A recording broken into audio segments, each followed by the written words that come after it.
Vote দেওয়া এটা কি আজও একজন নাগরিকের মৌলিক অধিকার, নাকি ধীরে ধীরে এটা পরিণত হচ্ছে একটা পরীক্ষায় পাশ করার সার্টিফিকেটে, যেখানে প্রশ্নপত্র তৈরি করে কেউ একজন আর উত্তর দিতে গিয়ে হোঁচট খায় সাধারণ মানুষ?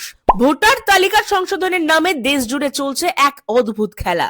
আগে ছিল নো ম্যাপিং, মানুষ শুনানিতে গিয়েছে, নথি দিয়েছে, নিজেকে প্রমাণ করেছে। সবাই ভেবেছিল এই অধ্যায় বুঝি এখানেই শেষ, কিন্তু না, ঠিক শেষ লগ্নে এসে নতুন অস্ত্র নামানো হলো, যার নাম লজিক্যাল ডিসক্রিপেন্সি। নামটা শুধু শুনতেই আধুনিক, কিন্তু এর ফলাফল ভয়ঙ্কর ভাবে বাস্তব। প্রশ্ন তোলা হচ্ছে, আপনার জন্ম কি যথেষ্ট লজিক্যাল? আপনার পরিবার কি কম্পিউটারের অঙ্কে ঠিকঠাক বসে? ধরুন বাবা মায়ের সঙ্গে সন্তানের বয়সের তফাৎ 20 বছরের কম। বাস্তবে হাজার হাজার পরিবারে এটাই স্বাভাবিক, কিন্তু সিস্টেম বলছে এটা ঠিক নয়, কারণ লজিক মিলছে না। কার লজিক? মানুষের না মেশিনের? আরো শুনুন, দাদু দিদিমার সঙ্গে নাতি নাতনির বয়সের ব্যবধান যদি 38 বা 39 বছর হয় তাহলেও অপরাধ, কারণ সেখানেই চাই 40 বছরের গাণিতিক শুদ্ধতা। 1 বছরের জন্য আজ আপনার পরিচয় প্রশ্নের মুখে। এখানেই শেষ নয়। 2002 সালের পুরনো ভোটার তালিকা, যেখানে নাম লেখা হয়েছিল কলমে, ভিন্ন উচ্চারণে, ভিন্ন বানানে, সেই বানান আজ যদি এক অক্ষরও বদলে যায় তাহলে নোটিশ। রহিম না রহিমা, দাস না দাস, শেখ না শেখ, সবই এখন সন্দেহজনক।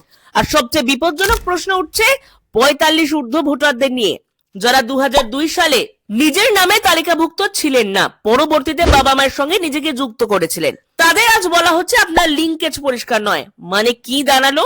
এত বছর ধরে ভোট দেওয়া মানুষটি আজ হঠাৎ করে আধা নাগরিক। এই পুরো ব্যবস্থায় চাপ শুধু সাধারণ মানুষের ওপর নয়, বুথ লেভেল অফিসাররাও আজ চরম চাপে। নতুন অ্যাপ, নতুন ভার্সন, নতুন অপশন। যেসব কেস একবার যাচাই হয়ে গেছে, যেখানে বলা হয়েছিল নো অ্যাকশন রিকোয়ার্ড, সেগুলোও আবার ফিরে আসছে। একই ভোটার, একই কাগজ, একই প্রশ্ন। কেন? কারণ তালিকা বদলাচ্ছে, কিন্তু দায়িত্ব কেউ নিচ্ছে না। ফলাফল কি? কর্মসূত্রে রাজ্যের বাইরে থাকা মানুষ কাজ ফেলে ছুটছে শুনানিতে। একজন বৃদ্ধ মানুষ লাইনে দাঁড়িয়ে প্রমাণ করছেন তিনি সত্যি তিনি। আর বিএলওরা তারা নোটিশ নিয়ে বাড়ি বাড়ি যাচ্ছেন আর ফিরছেন মানুষের রাগ, অবিশ্বাস আর ক্ষোভ নিয়ে। কারণ মানুষ আজ প্রশ্ন করছে, যদি আমি এত বছর ভোট দিয়ে থাকি তাহলে আজ আমার নাগরিকত্ব কেন পরীক্ষা দিন? ভোটার তালিকা সংশোধন দরকার, ভুল ধরাও দরকার, কিন্তু প্রশ্ন হলো ভুল ধরার নামে ভোটারকে যদি অপরাধী বানানো হয় তাহলে সেই গণতন্ত্র কাদের জন্য? লজিক্যাল ডিসক্রিপেন্সির এই খেলায় আজ বিপাকে সাধারণ মানুষ, মাঠের কর্মীরা। আর সবচেয়ে বড় প্রশ্নটা রয়ে যায়, এই লজিক কি সত্যি গণতন্ত্রের পক্ষে, নাকি এটা ভোটাধিকারকে আরো সংকুচিত করার এক নতুন পথ?